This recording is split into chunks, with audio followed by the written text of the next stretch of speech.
আসসালামু আলাইকুম। কানিজ ফাতেমা লোপা স্বাগত জানাচ্ছি এনটিভির দুপুরের খবরে। ক্রাউন 7 শিরোনাম দেখছিলেন, জানাবো পুরো খবর।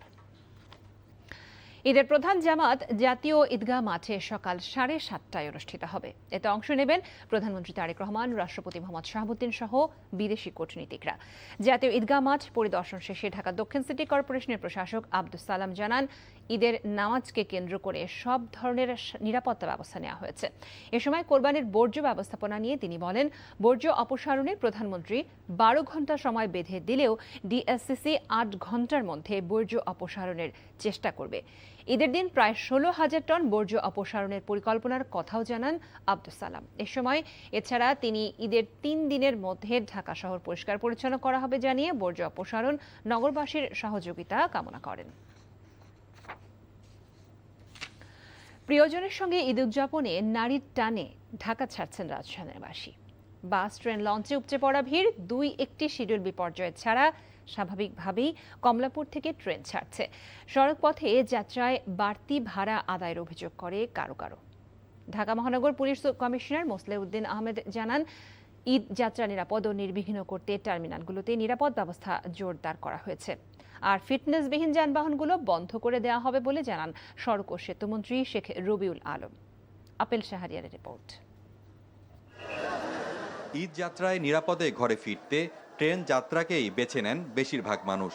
কমলাপুর রেলওয়ে স্টেশনে তাই ঘরে ফেরা মানুষের ছিল উপচে পড়া ভিড়। দু একটি বাদে সঠিক সময়ে ট্রেনগুলো ছেড়ে যাচ্ছে। দূরপাল্লার রংপুর এক্সপ্রেস ও নীলসাগর এক্সপ্রেস ট্রেন দুটি শিডিউল বিপর্যয়ে পড়ে। কষ্ট হলেও ঈদে বাড়ি ফেরার আনন্দ ছিল সবার মাঝে। ট্রেনে যাই যেটা কারণ সেটা হচ্ছে কুরবানি ঈদে কিন্তু রোডে জ্যাম থাকে বেশি, কিন্তু এখানে এসে একই ভোগান্তি এখন প্রায় 2 ঘন্টা লেট। সবার সাথে দেখা করব, কোরবানি দেব, অনেক খুশি লাগতেছে। বাস দিয়ে আমি বমি করি, এই জন্য ট্রেন দিয়ে যাবো, ট্রেন দিয়ে যেতে অনেক ভালো লাগে। এই জন্য তো দেখা যায় যে ভিড়, যেহেতু কুরবানি, তো সেই ক্ষেত্রে গরু কিনতে যাব সবাই একসাথে মিলে, প্লাস কুরবানি হবে, সবাই একসঙ্গে আনন্দ ভাগ করে নেব।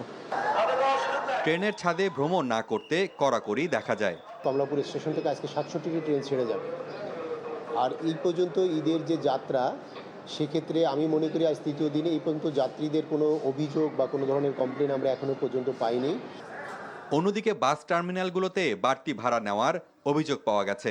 মাগুরায় যাচ্ছি, আর এমনি নর্মালি আমাদের ভাড়া 600-700 এরকম যায়। এখন তো 750-800, 1000-এর নিচে নাই। টিকিট হলো 1660 টাকা নিচে দুইটা, তে 1 টাকাও কম নাই। অন্য সময় যায় হলো 750 করে, 700 করে এরাম। গাবতলী বাস টার্মিনাল পরিদর্শনে আসেন ডিএমপি কমিশনার মোসলেউদ্দিন আহমদ।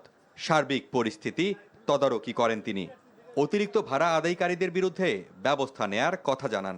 আমাদের স্পেশাল মেট্রোপলিটন ম্যাজিস্ট্রেট তারা কাজ করছেন, পাশাপাশি বিআরটি এর ভিজিলেন্স টিমে বিজ্ঞ ম্যাজিস্ট্রেটগণ কাজ করছেন। আমরা তাদের সাথে আজকে কথাও বলেছি, এই ধরনের কোনো অভিযোগ পাওয়ার সাথে সাথে তারা ব্যবস্থা গ্রহণ করছেন এবং আমাদের নজরে আসা মাত্রই আমরা তাদেরকে এই ম্যাজিস্ট্রেট মহোদয়ের সামনে নিয়ে যাচ্ছি। সায়েদাবাদ, মহাখালী, গাবতলী বাস টার্মিনাল সহ সদরঘাট লঞ্চ টার্মিনাল এবং কমলাপুর রেলওয়ে স্টেশনে পর্যাপ্ত পুলিশ মোতায়েন আছে। ফার্মগেট মেট্রো স্টেশনে সিনিয়র সিটিজেন যাত্রীদের জন্য টিকিটের বিশেষ ছাড় উদ্বোধন করেন সড়ক মন্ত্রী শেখ রবিউল আলম। এ সময় ঈদ যাত্রা নিয়ে কথা বলেন তিনি। রাস্তায় যতটুকু আমাদের শৃঙ্খলা রাখা যায়, নিরাপত্তা দেওয়া যায়, সেই চেষ্টা আমাদের সীমিত সামর্থ্যের মধ্যে আমরা চেষ্টা করছি।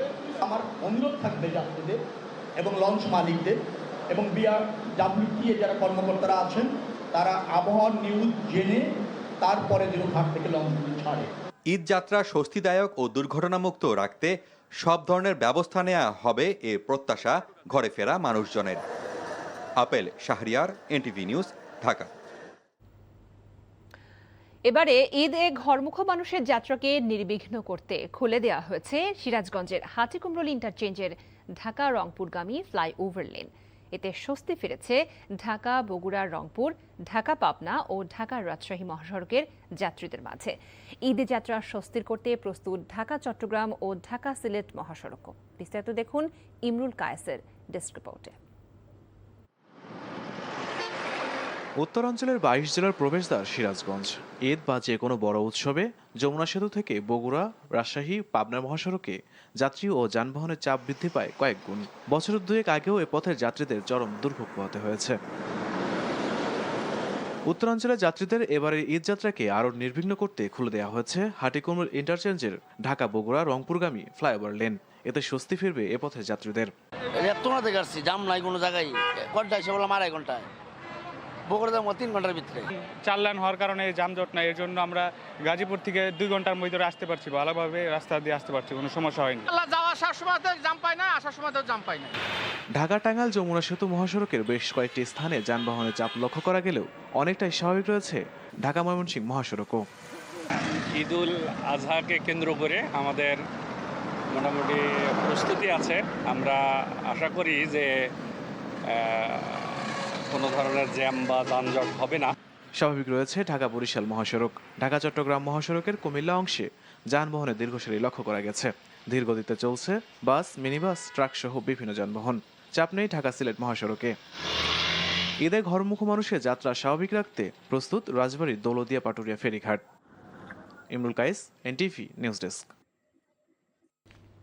সারা দেশে ইতোমধ্যে 2 কোটির বেশি শিশুকে হামের টিকা দেওয়া হয়েছে জানিয়েছেন স্বাস্থ্যমন্ত্রী সরদার সাখাওয়াত হোসেন।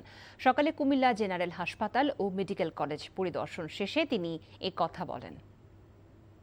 আমরা 122% অ্যাচিভ করেছি, মোর দেন দ্য টার্গেট।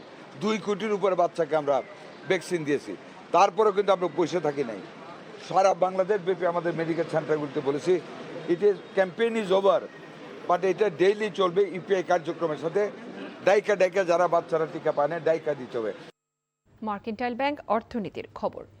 কোরবানির ঈদকে সামনে রেখে রাজধানীর মশলার বাজারে এখন ক্রেতাদের ভিড়, তবে এবার বাড়েনি দাম।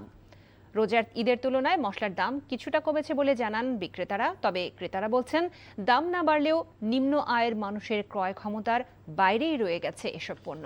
রাজধানীর মশলার বাজারের আরও খবর জানাচ্ছেন হাসান জাবেদ। আগামী বৃহস্পতিবার পবিত্র ঈদুল আজহা। আর ঈদুল আজহায় মুসল্লিরা গরু, মহিষ, খাসিসহ পছন্দের পশু কুরবানি করবেন। সেই কুরবানির রান্না আর মশলা যেন একে অপরের পরিপূরক। তাই ঈদ ঘনিয়ে আসার সাথে সাথে মশলার বাজারে ভিড় বেড়েছে। রাজধানীর কারণ বাজার ঘুরে দেখা গেছে মশলা কেনা বেচায় ব্যস্ত সময় পার করছেন ক্রেতা বিক্রেতা। ঈদ উপলক্ষে মহিষ দিব, তো এই জন্য একটু মশলাটা বেশি কিনলাম। কোরবানি উপলক্ষে ওরকম কোনো মালের দাম বাড়ে নাই, যেমন সচরাচর চলছিল তেমনই আছে আর কি। শুধু কাল সোয়াবিন তেলটার দাম একটু বেশি লাগলো এদিকে। কুরবানির রান্নায় সবচেয়ে গুরুত্বপূর্ণ অনুষঙ্গ পেঁয়াজ, আদা, রসুন, জিরা, এলাচ, দারুচিনি, মরিচ ও হলুদের গুঁড়ার দাম বাড়েনি বলে জানান বিক্রেতারা। বড় রসুন খুচরা কেজি বিক্রি হচ্ছে 130 থেকে 140 টাকা। দেশি রসুন 80 টাকা, ইন্ডিয়ান জিরা 580 ও ইরানি জিরা 800 টাকা। আর এলাচ 4600 থেকে 4800 টাকা কেজি বিক্রি হচ্ছে। দাম স্থিতিশীল রয়েছে বলে জানান ক্রেতা ও বিক্রেতা। তবে নিম্ন আয়ের মানুষের জন্য দাম কম নয় বলেও মনে করেন অনেক ক্রেতা। জিরার দামটা কম, জিরা যেমন ইন্ডিয়ান জিরাটা বেশি আমদানি হয়নি, জিরার দামটা দেখা যায় আগের তুলনায় 100 টাকা 150 টাকা কমছে। কম হলো মানে আমাদের মানুষের ক্রয় ক্ষমতার বাইরে চলে যাচ্ছে দিন দিন আর কি। দাম তো সবই বাড়া, দাম তো কোনো কম নাই, কিন্তু কেউ কিনতে পারে কেউ কিনতে পারে না। কুরবানিকে সামনে রেখে শুধু মশলাই নয়, তার সাথে পোলার চাল, সেমাই সহ অন্যান্য পণ্যও ক্রয় করছেন ক্রেতারা। তবে পোলার চালের দাম কেজি প্রতি 10 থেকে 15 টাকা বেড়েছে। আগামীতে যাতে সিন্ডিকেট বাণিজ্য বন্ধ করে সকল পণ্যের দাম ক্রয় ক্ষমতার নাগালে আনা যায় সেই দাবিও জানিয়েছেন ক্রেতারা। Hasan Jabed, NTV news, Dhaka. সুবিধা বঞ্চিত শিশুদের আনন্দময় একটি দিন উপহার দিতে অ্যামেজিং ডে এর আয়োজন করেছে মিস্টার নুডলস। রাজধানীর পল্লবীতে এই আয়োজনে 3 শতাধিক সুবিধা বঞ্চিত শিশু অংশ নেয়। সবার জন্য ছিল মিস্টার নুডলসের রঙিন টি শার্ট। পুষ্টিকর নাস্তার মধ্য দিয়ে শুরু হয় এই আয়োজন। শিশুদের জন্য ছিল নানা ধরনের আনন্দ ঘন কার্যক্রম, প্রতিভা বিকাশের বিভিন্ন গেমস, খেলাধুলা, নাচ গান, ছবি আঁকা ও বিনোদনমূলক আয়োজন। শিশুদের স্বতঃস্ফূর্ত অংশগ্রহণ পুরো অনুষ্ঠানকে প্রাণবন্ত করে তোলে। এ বিষয়ে মিস্টার নুডলসের জেনারেল ম্যানেজার তোষণ পাল বলেন, সুবিধাবঞ্চিত শিশুরা সমাজে অনেক ক্ষেত্রেই পিছিয়ে থাকে। তাদের জন্য সুন্দর ও আনন্দময় একটি দিন উপহার দেওয়াই এই আয়োজনের উদ্দেশ্য। বিসিবি নির্বাচন থেকে সরে দাঁড়ালেন অভিজ্ঞ ক্রীড়া সংগঠক ও লিজেন্ডস অফ রূপগঞ্জের কর্ণধার লুৎফর রহমান বাদল। প্রত্যাহার করেছেন মনোনয়নপত্র। লুৎফর রহমান বাদলের সরে দাঁড়ানোতে এখন 12 জন পরিচালকের পদে লড়াই করবেন 17 জন প্রার্থী। ভোট দেবেন ক্লাব ক্রিকেটের 176 জন কাউন্সিলর। তবে রিটার্নিং কর্মকর্তার তথ্য অনুযায়ী ক্যাটাগরি 1 এর রাজশাহী, রংপুর ও সিলেট বিভাগে একটি পরিচালক পদের বিপরীতে একজন প্রার্থী মনোনয়নপত্র জমা দেওয়ায় তাদের পরিচালক হওয়া এখন সময়ের ব্যাপার। ক্যাটাগরি 3 থেকে শুধুমাত্র সিরাজউদ্দিন মোহাম্মদ আলমগীর মনোনয়নপত্র জমা দেওয়ার তার পরিচালক হওয়ার প্রায় নিশ্চিত।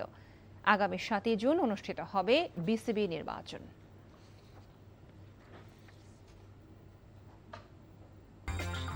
এই ছিল দুপুরের খবর। এই খবরের ভিডিও সহ আপডেট জানতে ভিজিট করুন এনটিভি অনলাইন www.ntvbd.com।